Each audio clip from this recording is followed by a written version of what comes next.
Bonjour à tous, alors que sont devenus les plants de tomates après 3 semaines, un peu plus de 3 semaines? Eh bien regardez, ils sont bien développés, elles sont superbes, les tomates sont belles.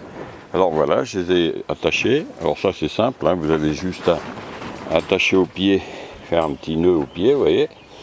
Et puis après vous montez la ficelle jusqu'à un fil de fer en haut.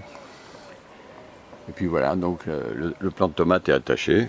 Et donc il passera la saison comme ça sans problème. Il n'y a plus qu'à l'enrouler de temps en temps autour de la ficelle. Hein, vous voyez, vous le tournez.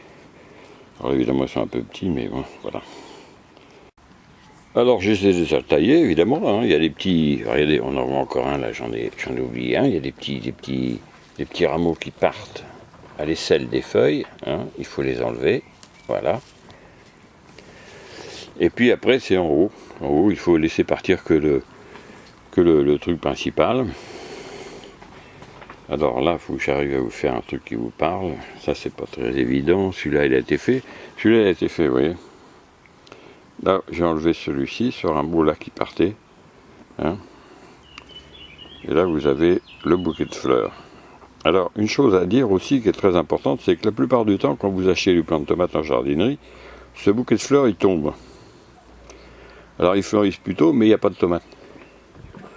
Hein, ça, c'est ce que j'ai remarqué, donc ça vous gagnez pas de temps, en fait, ou très peu. Là, évidemment, vous avez un bouquet de fleurs qui est venu bien après le repiquage, et en plus qui était un petit poquet, il était jeune et tout. Donc, il est parfaitement nourri par le pied, et vous allez avoir des tomates sur le premier bouquet. Alors là, vous voyez, il y en a un petit. Alors là, c'est un peu tôt pour le faire, mais enfin, je vais le faire pour vous montrer un petit peu. Vous voyez, ce petit-là, là, on le voit bien, il faut l'enlever. Là, vous avez le pied qui monte en vertical, et vous avez un petit rameau qui part ici. Si vous le laissez, il va prendre la moitié de la sève, et une bonne partie de la sève qui est consacrée normalement au bouquet de fleurs. Voilà, c'est tout. Il faut faire ça tout le long, toute la croissance de la tomate. Et puis bon, bah, vous avez juste à l'enrouler, hein, de temps en temps, vous passez, et quand vous voyez que la tomate s'écarte un peu du fil, vous faites un petit tour, vous passez une feuille ou deux, hein, là je pourrais même passer celle-là aussi, vous voyez, hop, voilà. Et là, le pied de tomate, il va monter jusqu'en haut, hein, il monte jusqu'en haut, hein. Voilà, plus de 2 mètres, il n'y a pas de problème. Hein. Alors nous sommes aujourd'hui le 12 mai, donc on n'est pas en retard, hein, donc les tomates, bah, il y en aura au mois de juillet, hein, sans problème, fin juin, début juillet.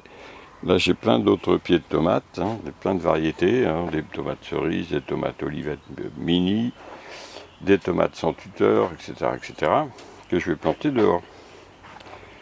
Mais j'attendais le 10-15 mai pour les mettre dehors, donc je vais peut-être commencer à les mettre demain, parce que la météo semble bonne à partir de vendredi. Donc je vais planter tout ça dehors à partir de vendredi. Voilà, alors une vingtaine de pieds, hein. Là il y a 20 pieds, hein. Donc il y a de quoi faire. Normalement ça doit faire autour de 100 kg, hein, si tout se passe bien, s'il n'y a pas d'inondation, parce que souvent il y en a dans le jardin, c'est ça qui est un peu la cata, mais enfin bon, faire avec. Et donc voilà, si tout se passe bien, donc il y aura une centaine de kilos de tomates.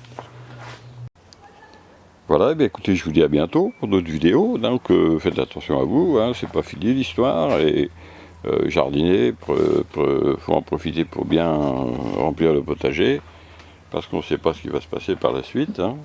Et puis je vous dis à bientôt pour d'autres vidéos.